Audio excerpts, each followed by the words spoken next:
Sheriff's son's accused in attack at town festival. You know, I grew up thinking my dad was just a dad. A quiet mechanic, always covered in grease, living a normal life in our sleepy little town. I had no idea the monster he'd buried inside, the man they called the Punisher, was just waiting for the right moment to erupt. And when it did, it shook our world to its core. It all started when I was 17, here in Millbrook. My sister, Vanessa, was 22, fresh out of her master's in environmental science, and back home for the summer, helping mom at the bakery while she scoped out city jobs. The annual Founders' Day festival was the biggest thing that happened all year, with carnival rides and food stalls turning Main Street into a vibrant, chaotic wonderland. Vanessa, with her artistic talent and big heart, volunteered at the face painting booth, making little kids light up. I was right across from her, trying to look cool at the dunking booth, when they showed up. Around 7 that evening, the Crane brothers swaggered up to Vanessa's stand. There were 3 of them, Wyatt, 24, Garrett, 22, and Levi, 20. Everyone in town knew them as Trouble with a capital T, but nobody ever did a damn thing. Why? Because their father was Sheriff Hugh Crane, and he'd run our county like his personal kingdom for 15 years. Anytime the boys got caught vandalizing or harassing girls at school, people would just shrug and say, boys will be boys. It made my blood boil, but what could anyone do? I saw Wyatt lean over Vanessa's table, whispering something I couldn't quite catch. She shook her head, pointing to the line of impatient kids. But he didn't care. He grabbed her wrist, yanking her halfway across the table. Garrett and Levi immediately closed ranks, blocking the view from passers-by. Wyatt just kept talking, his face inches from hers. Vanessa, furious, tore her arm back so hard that paint supplies went flying, scattering across the ground. And then it happened. Wyatt slapped her. So hard her head snapped sideways. The sound, a sickening crack, cut right through the carnival music, the screams of children, everything. My world just stopped. I remember jumping out of the dunk booth, a red haze of pure rage, and charging at them. But Garrett was there, a solid wall of muscle, shoving me hard. I flew backward, crashing into a cotton candy cart, sticky sweetness exploding all around me. By the time I scrambled back to my feet, my head ringing, all 3 brothers had Vanessa surrounded. They were walking her away from the festival, pushing her toward the dark parking lot behind the community center. And the worst part? Nobody did a damn thing. People saw. Oh, they saw. But they looked away, pretending not to notice, because that's what you did when the sheriff's sons were involved. You looked the other way. You played blind. It was sickening. I ran after them, my heart hammering against my ribs, fumbling for my phone. I called Dad. He answered on the first ring, his voice that unnervingly calm tone he only used when something was seriously wrong. Tell me what's happening, he said, flat and steady. I choked out the situation in broken sentences, my eyes locked on the Cranes. They'd forced Vanessa into the narrow, shadowed alley between the community center and the old hardware store. Dad's voice went completely flat then, devoid of any emotion. Get everyone away from that alley. Nobody goes near there. I'm 2 minutes out. He hung up before I could even ask what he meant. Just then, Deputy Wallace appeared beside me, asking about the commotion. The Crane brothers, I gasped, they assaulted my sister and dragged her into the alley. His face went white. He actually backed away from me. That's a family matter, kid, he mumbled, his hand hovering over his radio but never reaching for it. Best to let them sort it out themselves. He just stood there, waiting for me to leave so he could pretend nothing had happened. The system, I realized then, was designed to protect them. Everyone knew it, but no one dared speak it. I didn't care about the system. I plunged into the alley. Vanessa was on the ground, her shirt torn, blood streaking from her nose. Wyatt had her pinned, Garrett held her arms, and Levi stood guard at the entrance. I didn't think, I just charged. Levi caught me with an elbow to the temple, and for a second, everything went fuzzy. When my vision cleared, I was on my back, Levi's heavy boot planted on my chest. Wyatt was laughing, telling Vanessa she should have been nicer. Then I heard it. Dad's truck. Tires screeching on asphalt. He walked into that alley like he had all the time in the world, calm as a summer breeze. Jeans, flannel shirt, worn work boots. Nothing special about him, except his eyes. Those eyes were dead cold, like looking into the eyes of a predator who'd just spotted its prey. Levi's boot came off my chest so fast it was like he'd been burned. All 3 Crane brothers recoiled from Vanessa. Wyatt, ever the slick one, tried to smooth it over, rambling about a misunderstanding, maybe too much to drink. Dad didn't say a word. He just looked at each of them, a long, silent stare, as Vanessa scrambled over to me, trembling. 30 seconds later, Sheriff Crane burst into the alley, Deputy Wallace trailing behind him. The sheriff's face was beet red, already bellowing about assault charges before he even saw what was happening. Your daughter attacked my boys, and now you're threatening them. I've got 6 witnesses who will testify to that. Dad finally spoke, his voice so quiet I almost missed it. Your sons just assaulted my daughter in front of half the town. The sheriff laughed, a harsh, dismissive sound. Nobody saw anything. My boys were just defending themselves from a crazy woman. That's when Dad pulled out his phone. He held it up, and my breath caught. Video footage. Crystal clear. The entire attack, from multiple angles. The community center had security cameras, and some kid had even filmed it from a second-story window across the street. Sheriff Crane's face went from angry red to sickly white in an instant. He started sputtering, trying to cut a deal, saying we could all just forget this happened if we deleted the videos and went home. Dad put his phone away, those dead eyes fixed on the sheriff. Your sons are going to face consequences for what they did. The sheriff took a step closer, lowering his voice to a venomous whisper. You better think carefully about what you're doing here. I run this county. I can make your life very difficult. Dad's expression didn't change a millimeter. You have no idea who you're threatening. And then, things got interesting. Sheriff Crane reached for his weapon. Dad moved. Faster than I've ever seen anyone move in my life. 1 second, the sheriff's hand was on his holster, the next, he was face down on the ground, Dad's knee in his back, his arm twisted at an angle that made me wince. The 3 Crane brothers lunged forward, but Dad's voice, clear and cold, stopped them dead. Take 1 more step, and I break his arm in 3 places before you reach me. They froze.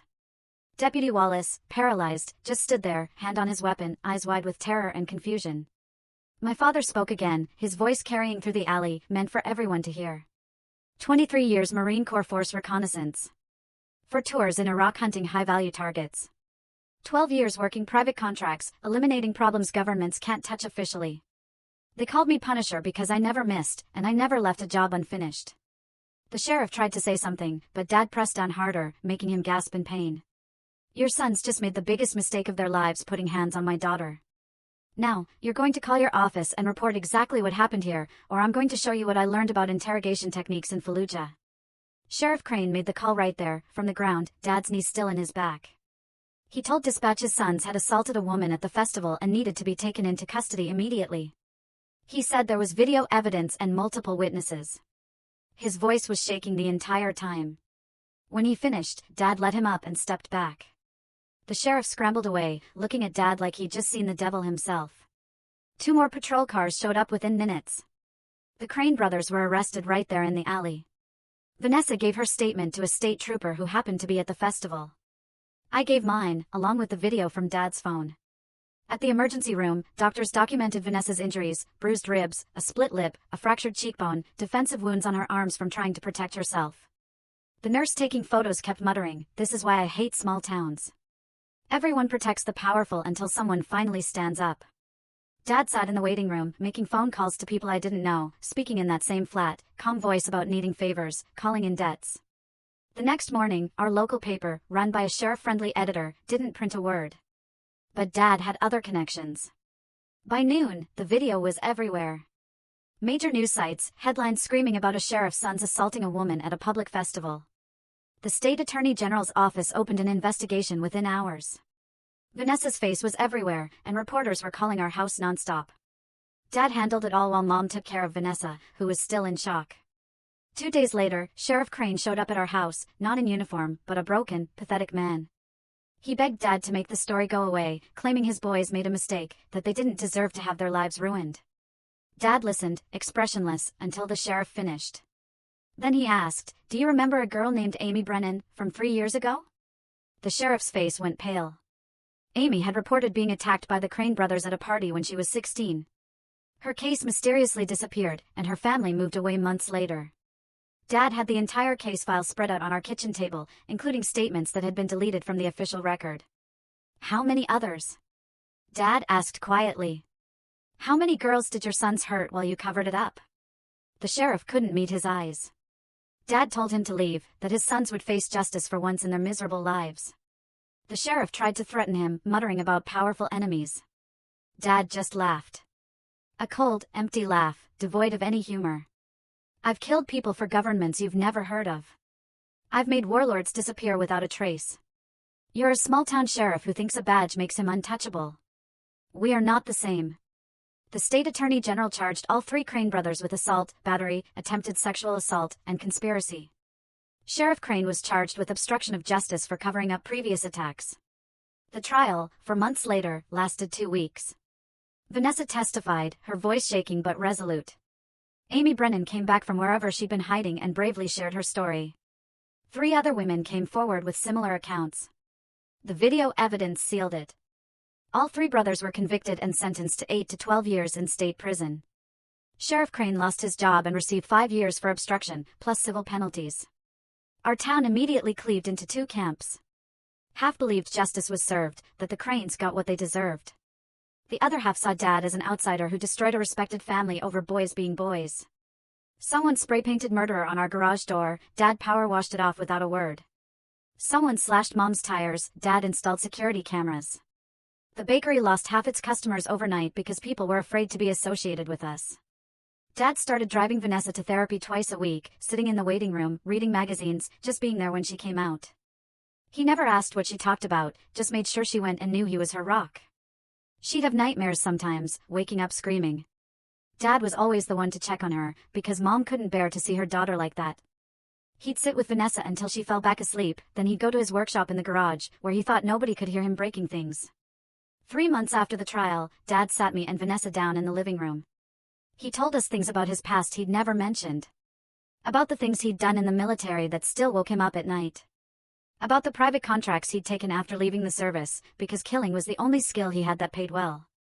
He told us about the nickname, Punisher, his unit gave him after a mission where he eliminated an entire insurgent cell single-handedly. He'd retired from that life when he met Mom, trying to be a normal person, running a small auto repair shop in a quiet town. But that version of him never truly went away. It was just buried under years of oil changes and brake jobs, trying to forget. When he saw what was happening to Vanessa, all that training, all those skills, came flooding back instantly. The man who could track a target across hostile territory. The man who never missed a shot. The man who understood exactly how to take apart someone's life, piece by piece, until nothing remained. That man had been waiting, just under the surface, all along.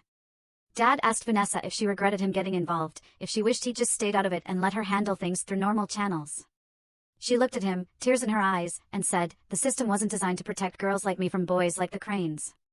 If you hadn't stepped in, they would have gotten away with it, like they always did." She told him she was grateful, even though she hated that violence had been necessary. Dad nodded, a weary look on his face. He said he'd hoped the world had changed since his military days, but clearly, some things never did. The private investigator Dad hired found evidence of 7 other women attacked by the Crane brothers over the past 6 years. Most were too scared to report it, or their cases had been made to disappear by the sheriff. Dad compiled everything into a detailed file and sent it to the state attorney general, the FBI, and 3 different civil rights organizations. The state launched a broader investigation into corruption in our county sheriff's department. 4 more deputies were fired for helping cover up crimes by the Crane family. Hugh Crane's wife divorced him while he awaited sentencing, filing papers that said she'd been afraid of him for years and had evidence of him abusing his authority. She moved across the state, changed her last name, and took their daughter with her, erasing any connection to the Crane name. Dad made sure she got copies of all the evidence, so her divorce attorney could secure full custody and deny him visitation. I graduated high school that spring. Dad pulled me aside before the ceremony, asking what I wanted to do with my life. I told him I was thinking about criminal justice, maybe becoming a prosecutor or working for a civil rights organization. He nodded. He said that was good, that someone needed to fix the broken systems that let predators hide behind badges and family names. He said justice only worked when good people were willing to fight for it, even when the whole system was designed to protect the wrong people. Vanessa moved to Denver 6 months after the trial.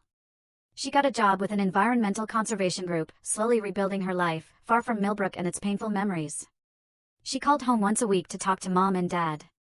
Sometimes I'd hear Dad on the phone with her, talking about nothing important, just being there, reminding her she was safe now, that nobody would hurt her again.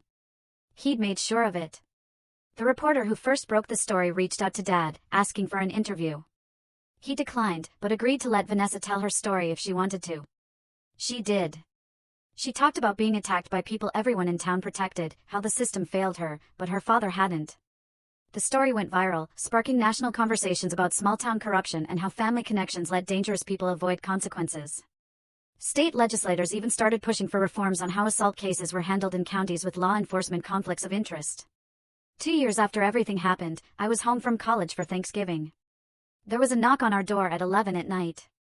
Dad answered to find a woman in her mid-20s, crying on our porch. Her name was Melissa. She'd been one of the women the Crane brothers had attacked 4 years prior. She'd seen the news coverage, Vanessa's interview, and it had given her the courage to finally deal with what happened. She'd started therapy, working on forgiving herself for not being strong enough to report it back then. She wanted to thank Dad for doing what nobody else had been willing to do, for making sure those boys finally faced consequences. Dad invited her in. Mom made tea while Melissa talked about how the attack had derailed her college plans and left her afraid to trust anyone. How seeing the Crane brothers actually go to prison had started to heal something she'd thought was broken forever. She asked Dad how he'd found the strength to go up against the entire system. Dad was quiet for a long moment. He said it wasn't strength. It was just a father protecting his daughter, unwilling to let anyone make her a victim. He said the skills he'd learned doing terrible things for the government had finally been useful for something good. Melissa stayed for an hour before thanking us and leaving. After she left, Mom turned to Dad, her voice soft. "You saved more than just Vanessa that day in the alley. You saved every girl those boys would have hurt in the future. Every woman who'd been too afraid to come forward because she thought the system would protect her attackers instead of her." Dad didn't respond. He just went to his workshop, like he did most nights, and stayed there until the early morning. The last time I was home, Dad and I were working on my car in his shop. He brought up the Punisher nickname. He asked if it bothered me, knowing what he'd done before he became my father.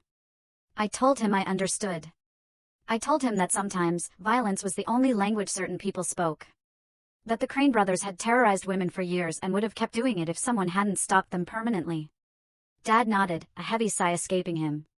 He said he'd hoped to leave that life behind completely, to just be a mechanic and a father, and never have to hurt anyone again. But when Vanessa needed him, there was no choice. Some threats only responded to overwhelming force, delivered by someone willing to use it. 3 years after the attack, Vanessa got engaged to a guy she met through her work in Denver.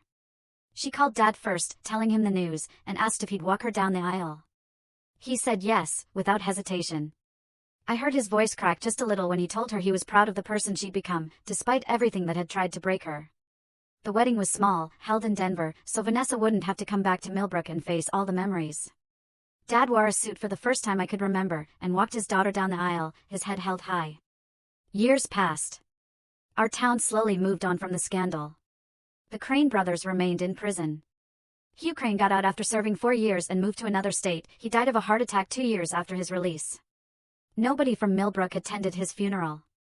The new sheriff was a woman from the state police who'd built her career on public integrity cases. She cleaned up the department, firing anyone who'd been part of the old corruption. Things got better, but not perfect. Some people still believed the Crane family had been unfairly targeted. Still thought boys will be boys was an acceptable excuse for violence. But Dad had proved something important that night in the alley. He'd proved that justice was possible, even when the entire system was designed to prevent it.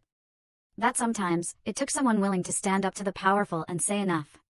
Someone with the skills, and the will, to follow through, no matter what it cost. The Punisher nickname followed him for years in our town. Some people said it with fear. Others, with something close to respect. Dad never seemed to carry their way. He just kept fixing cars, being there for his family, and living the quiet life he'd fought so hard to create. A quiet life, built on the stark understanding that some battles, no matter how much you wish to avoid them, demand a warrior.